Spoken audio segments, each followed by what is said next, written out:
Estás a punto de escuchar un podcast de Red Picudo.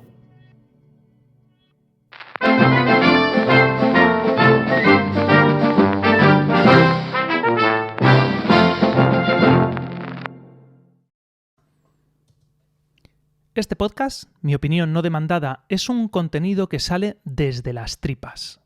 Aunque procuro que pase por la razón, para poner un poco de orden y concierto. ¿Qué quiero decir con esto hoy? Pues avisar de que el contenido es personal, pero personal hacia mí, no hacia ti que me estás escuchando.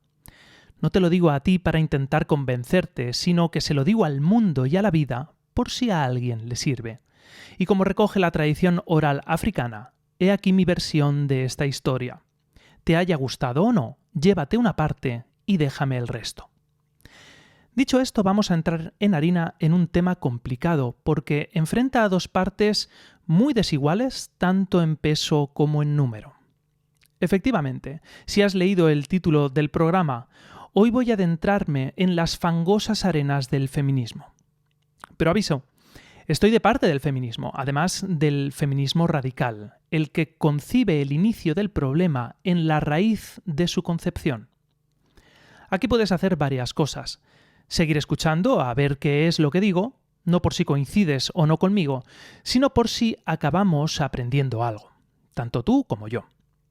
O si ves que este contenido atenta contra los fundamentos de todo lo que crees y eso es insoportable, pues que lo pares y te pongas otra cosa, que hay que ser muy masoquista para someterse a tremenda tortura.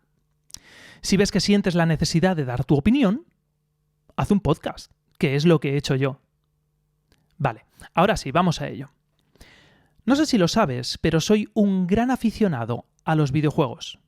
Disfruto de dedicar todos los días un rato a jugar y soy un gran apasionado de las historias. Pues bien, hace unos años tuve la oportunidad de jugar a Firewatch, una pequeña historia de un señor que, en un momento de su vida, siente la necesidad de alejarse de todo e irse a cuidar de un trozo de bosque durante el verano, a modo de retiro.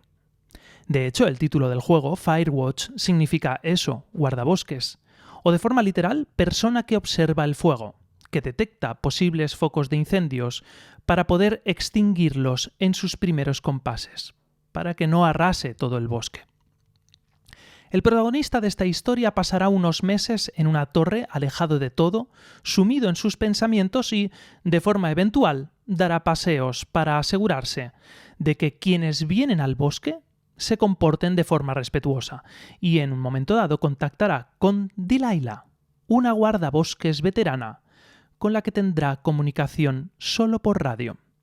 Se establecerá una relación particular, ya que estarán durante semanas hablando por el intercomunicador, sabiéndose que ellos son las únicas personas que tienen a su alcance, contándose intimidades, secretos y vergüenzas, desnudándose de esa forma como solo lo hacemos cuando lo hacemos ante alguien desconocido, alguien que sabemos que no nos va a juzgar y si lo hace, no nos importa porque es una persona cualquiera.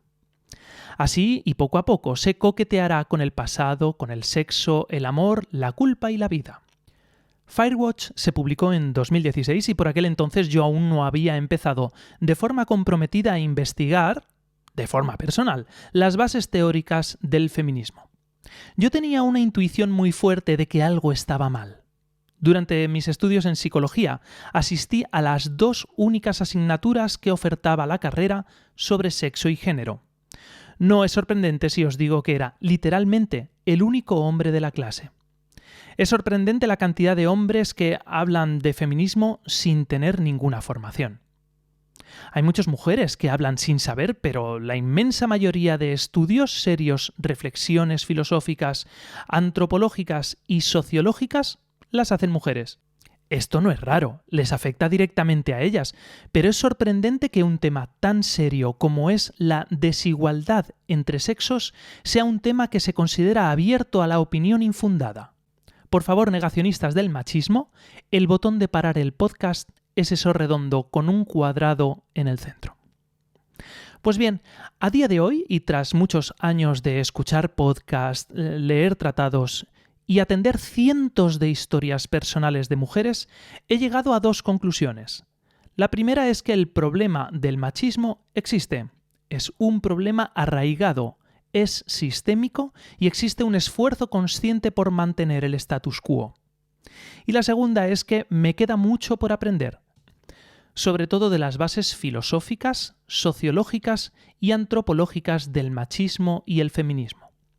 Primero, para saber detectar los síntomas o mecanismos del que se nutre el patriarcado, y luego para poder combatirlo y neutralizarlo. Pero también para saber detectar los límites del machismo y el feminismo, porque muchas veces se ataca al movimiento feminista por sus errores, utilizando la clásica falacia de composición, por lo que si algo que se defiende no tiene razón de ser, todo el movimiento queda invalidado. Y es ahora cuando todo ese enorme circunloquio adquiere sentido. Espera solo un poco más, que ya hemos llegado. Pues resulta que la semana pasada leí en Twitter, como no, que se decía de Firewatch que no solo era un juego aburrido, sino que también era tremenda machirulada. Término maravilloso que hace referencia a argumentos y contenidos que buscan defender la razón del ser y vivir del machismo.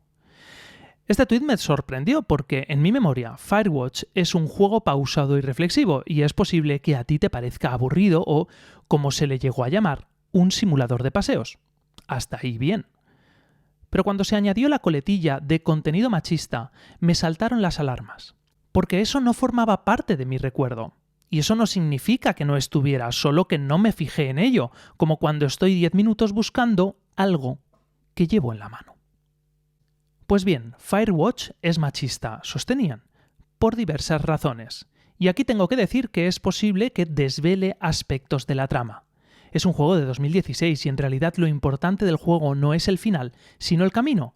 Pero ahí está el aviso, navegantes. Primero nos cuentan en el prólogo que la mujer de nuestro protagonista, que por cierto se llama Henry, en un momento dado se plantea un cambio de trabajo que implica un cambio de domicilio o tener que ir y venir todos los días en coche, y que es Henry quien toma la decisión final. Se plantea como un consenso, pero de forma práctica la decisión final la toma el hombre. Momentos más tarde, aún en el prólogo, nos cuentan que ella presenta una demencia precoz que nos plantea la situación de convivir con una persona con una enfermedad que complica la convivencia. Y Henry empieza a tomar malas decisiones que le llevarán a cometer ciertas negligencias en el cuidado de su mujer. Esto arrastrará a Henry, sumido en la culpa y lleno de ganas de escapar de todo, a irse de retiro unos meses al monte. No os he contado que la historia está ambientada en 1975 en Estados Unidos, por lo que el contexto social y cultural del momento y del lugar haría que esto que acabo de contar sea bastante entendible. Tan malo es obviar que existía el racismo en la obra Tom Sawyer de Mark Twain, como escandalizarse porque la última palabra sobre un cambio de residencia en 1975 la tomara el hombre, o que encerrara a su mujer demenciada en casa mientras se iba a emborrachar al bar. Lo primero era normal en la época, y recordar que el concepto normal dista mucho de ser sinónimo de bueno o deseable, y lo segundo es lo que lleva a Henry a irse a vigilar incendios. De los miles de motivos que podían haber inventado los autores del juego, escogieron estos y no otros. El tercer gran motivo por el que se acusa a Firewatch de machismo es la construcción del personaje de Delilah, mostrándola como una mujer con mucho mundo, de vuelta de todo y empoderada, pero que al final acaba coqueteando con Henry con proposiciones sexuales veladas y empujándote a estrechar lazos, aunque sea por radio. Se le acusa de simplificar el personaje, convirtiéndola, una vez más, en un mero receptáculo de nuestras pasiones y deseos masculinos. Sin embargo, yo pienso que el llegar a esta conclusión es, en sí mismo, una simplificación del personaje. Si tras estar varias horas construyendo el personaje y sus motivaciones, concluimos que hemos acabado sexualizándola, quien ha simplificado es quien hace el análisis. Tened esto en cuenta. La historia que se cuenta es la de Henry y no la de Delilah. Está claro que somos partícipes del viaje de nuestro atormentado guardabosques, de su transformación a lo largo de semanas de observación, autoobservación y conversaciones con su compañera. Pero es que Delilah es un personaje también con sus claroscuros. Y no olvidemos que el feminismo no niega la sexualidad de las mujeres, solo el amor romántico, por el cual se establecen unas reglas en la relación de pareja de sumisión y autoabandono por parte de ellas. Pero las mujeres feministas tienen impulso sexual y disfrutan de ello con pasión, y se enamoran, lloran, y ríen y sueñan. Se emborrachan, tropiezan y se levantan. Van a la consulta de psicología, se tiran pedos y cocinan, pero no porque se les mande, sino porque quieren.